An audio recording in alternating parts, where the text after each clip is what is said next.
Día 329. Oremos por Libia. Daniel capítulo 8. Además de este sueño que ya he contado yo, Daniel, volví a tener otro sueño. Esto sucedió cuando Belsasar llevaba 3 años de reinar. En ese sueño me parecía estar junto al río Ulai, en la ciudad de Susa. Esta ciudad es la capital del reino y se encuentra en la región conocida como Elam. En el sueño veía yo a lo lejos un carnero parado junto al río. Ese carnero tenía 2 cuernos largos, pero uno era más largo que el otro y le había salido después. El carnero atacaba hacia el norte, hacia el sur y hacia el oeste. Pude ver que ningún otro animal podía hacerle frente, ni tampoco se libraba de sus golpes. El carnero hacía lo que quería y cada vez se volvía más fuerte. Mientras yo pensaba en lo que había visto, vi que del oeste venía un chivo. Tenía un cuerno muy grande entre los 2 ojos y corría con tanta rapidez que parecía que volaba. Cuando el chivo estuvo cerca del carnero de 2 cuernos, lo atacó con todas sus fuerzas y le rompió sus 2 cuernos. El carnero no tuvo fuerza para defenderse, así que el chivo lo tiró al suelo y lo pisoteó y nadie pudo salvarlo. El chivo se iba haciendo más y más fuerte. Pero en su momento de mayor fuerza, el cuerno más grande se le rompió. En lugar de ese gran cuerno le salieron otros 4 cuernos.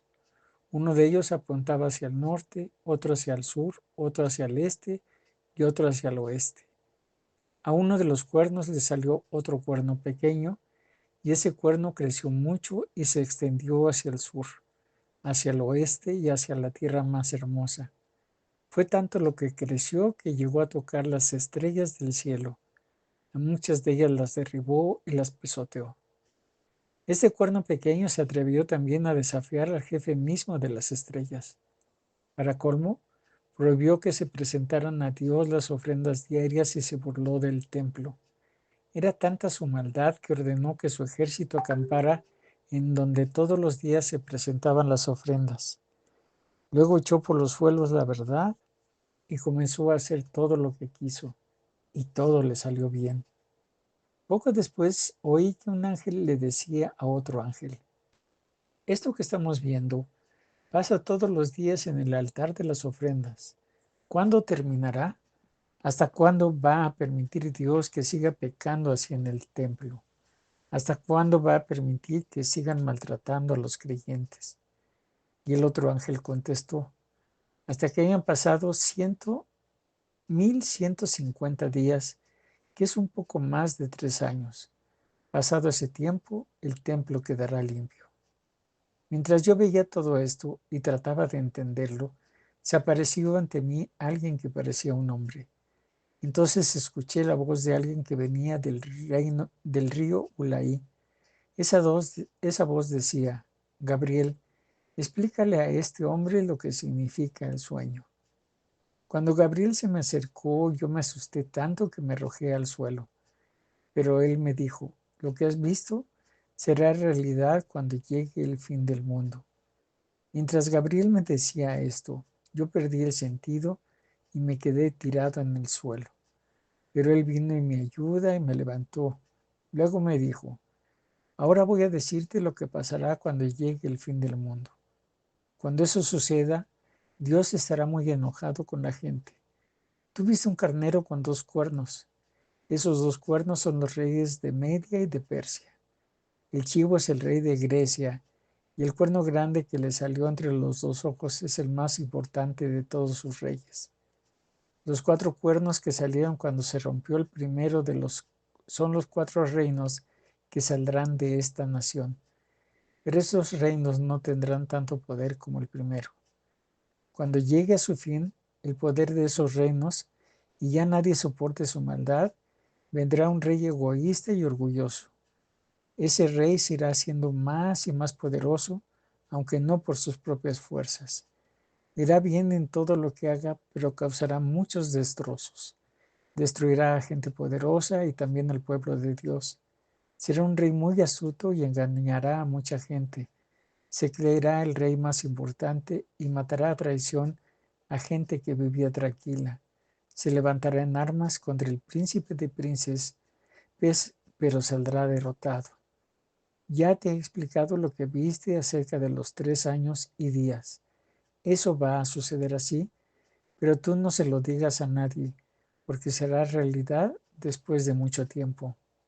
Yo, Daniel, perdí las fuerzas y estuve muy enfermo durante varios días, pero finalmente me levanté y seguí ocupándome de los asuntos del rey.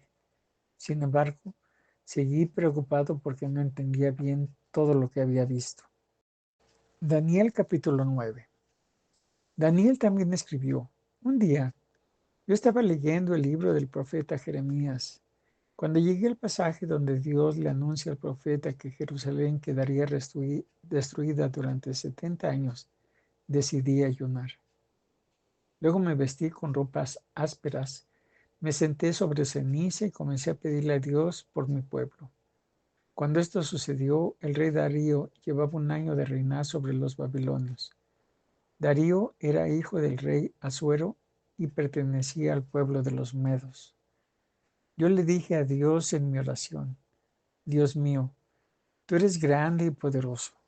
Tú siempre cumples lo que prometes y muestras tu amor a quienes te aman y te obedecen. Por eso tengo que reconocer que hemos pecado. Nos hemos portado muy mal contigo. Hemos vivido como si tú no existieras y te hemos desobedecido. Los profetas hablaron de ti a nuestros reyes y a nuestros jefes y también a nuestros padres y a todos nosotros, pero nunca ninguno de nosotros les hizo caso. Dios mío, tú eres justo. Por eso nos sentimos muy avergonzados. Así se sienten los que viven en Jerusalén y también los que viven en los países lejanos, donde los expulsaste por haber pecado contra ti. Dios mío, todos estamos muy avergonzados por haber pecado contra ti. Están avergonzados nuestros reyes, nuestros jefes y nuestros padres. Pero tú nos entiendes y habrás de perdonarnos. Todos nosotros hemos pecado contra ti. No te hemos hecho caso, ni hemos obedecido las enseñanzas que nos diste por medio de tus profetas. No te hemos buscado, ni hemos dejado de hacer lo malo. Dios nuestro, tú nos los habías advertido. Si no nos portábamos bien, caerían sobre nosotros maldiciones y castigos. Así nos los habían enseñado Moisés, que siempre estuvo a tu servicio, y ya has cumplido tus amenazas contra nosotros y nuestros gobernantes. Nunca antes habías castigado a nadie como nos has castigado a nosotros. La destrucción de Jerusalén ha sido terrible, pero tú eres justo en todo lo que haces. Tú eres nuestro Dios y ni así te hemos escuchado. Dios nuestro, en el pasado tú nos diste muestras de tu gran poder. Tú sacaste de Egipto a tu pueblo y desde entonces te hiciste muy famoso. Además, sabemos que eres muy bondadoso. Es verdad que hemos pecado y que hemos hecho lo malo, pero te rogamos que ya no te enojes contra Jerusalén. Todos los pueblos vecinos se burlan de ella y de tu pueblo. De eso tenemos la culpa nosotros y nuestros padres. Lo reconocemos.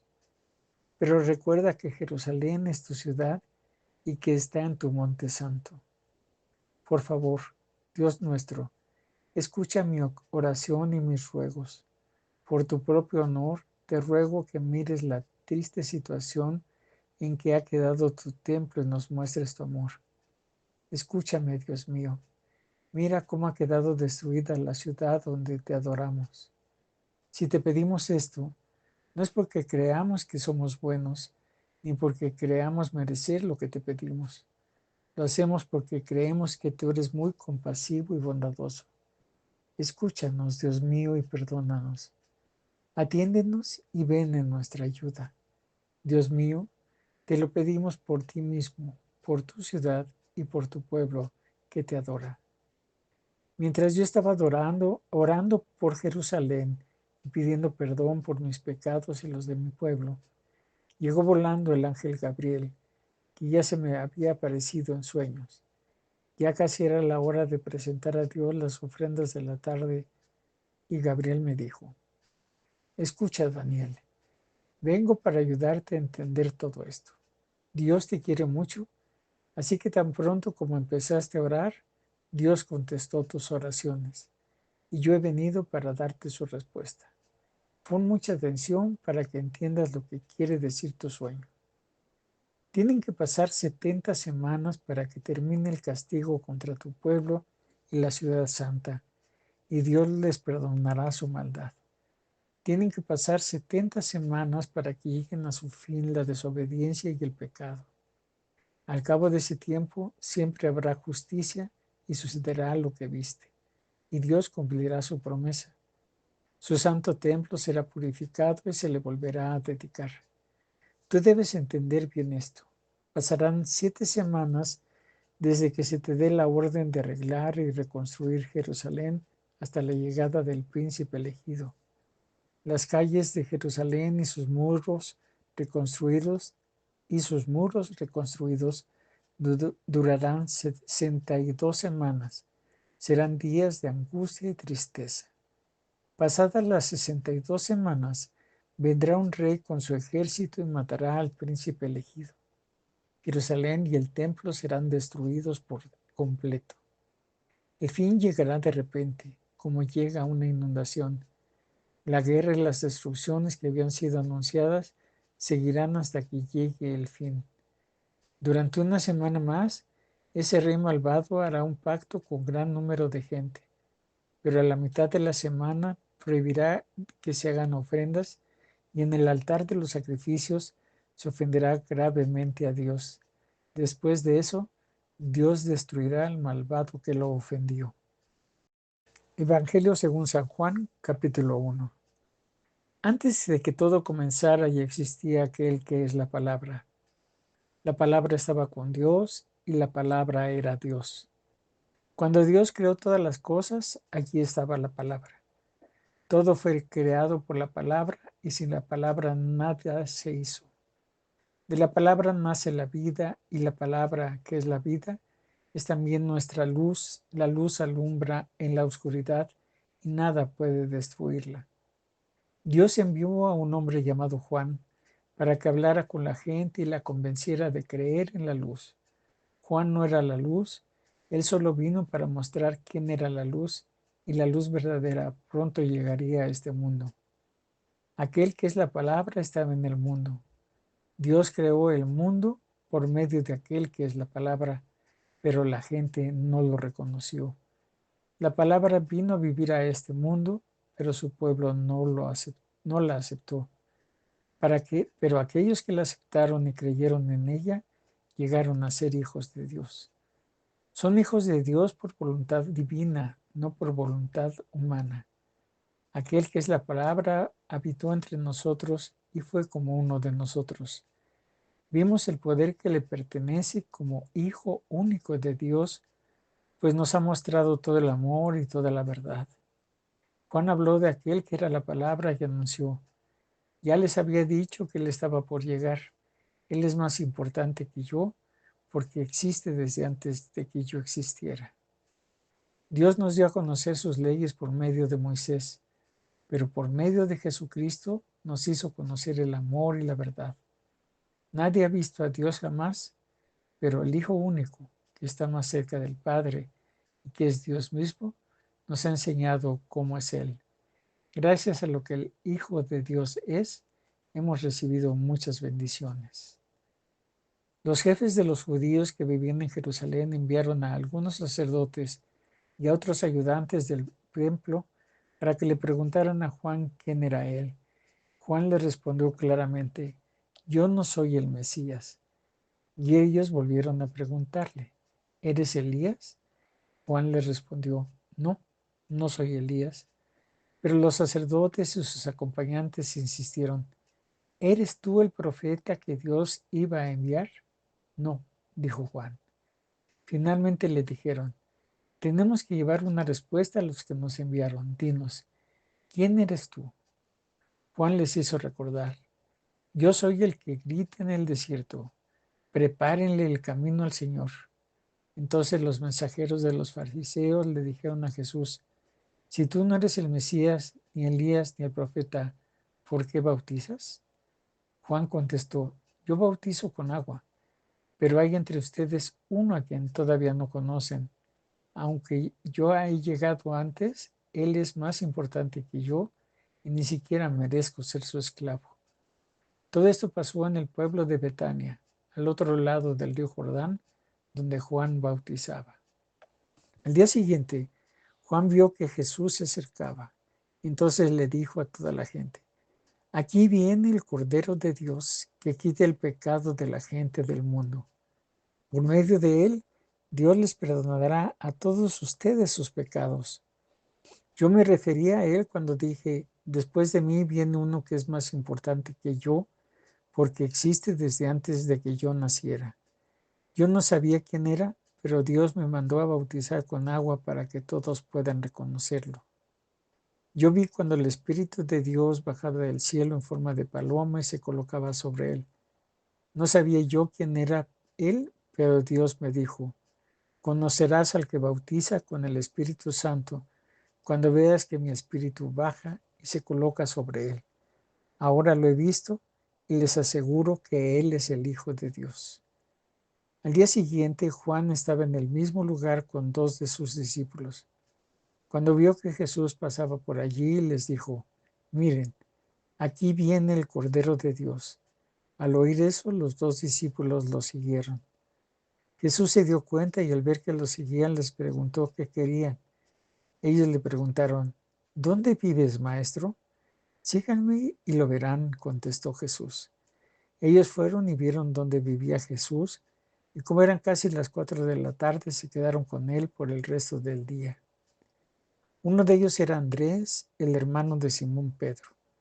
Lo primero que hizo Andrés fue buscar a su hermano Simón. Cuando le encontró, le dijo: hemos encontrado al Mesías, es decir, al Cristo. Entonces Andrés llevó a Simón a donde estaba Jesús. Cuando Jesús vio a Simón, le dijo: tú eres Simón, hijo de Juan, pero ahora te vas a llamar Cefas, es decir, Pedro. Al día siguiente, Jesús decidió ir a la región de Galilea. Allí encontró a Felipe, que era de Betsaida, el pueblo donde vivían Andrés y Pedro. Jesús le dijo a Felipe: sígueme. Luego Felipe fue a buscar a Natanael y le dijo: hemos encontrado a aquel de quien Moisés escribió en la Biblia y del que también hablan los profetas. Es Jesús de Nazaret, el hijo de José. Natanael preguntó: ¿acaso puede salir algo bueno de Nazaret? Ven y lo verás, contestó Felipe. Cuando Jesús vio a Natanael, que Natanael se acercaba, dijo: aquí viene un verdadero israelita, un hombre realmente sincero. Natanael le preguntó: ¿cómo es que me conoces? Jesús le respondió: me fijé en ti cuando estabas bajo la higuera, antes que Felipe te llamara. Entonces Natanael respondió: Maestro, tú eres el Hijo de Dios y el Rey de Israel. Jesús le dijo: ¿crees esto solo porque dije que te vi debajo de la higuera? Pues todavía verás cosas más sorprendentes que estas. Luego les dijo a todos: les aseguro que ustedes verán el cielo abierto y verán también a los ángeles de Dios subir y bajar sobre mí, que soy el Hijo del Hombre. Comparte y deja tus comentarios. Gracia y paz.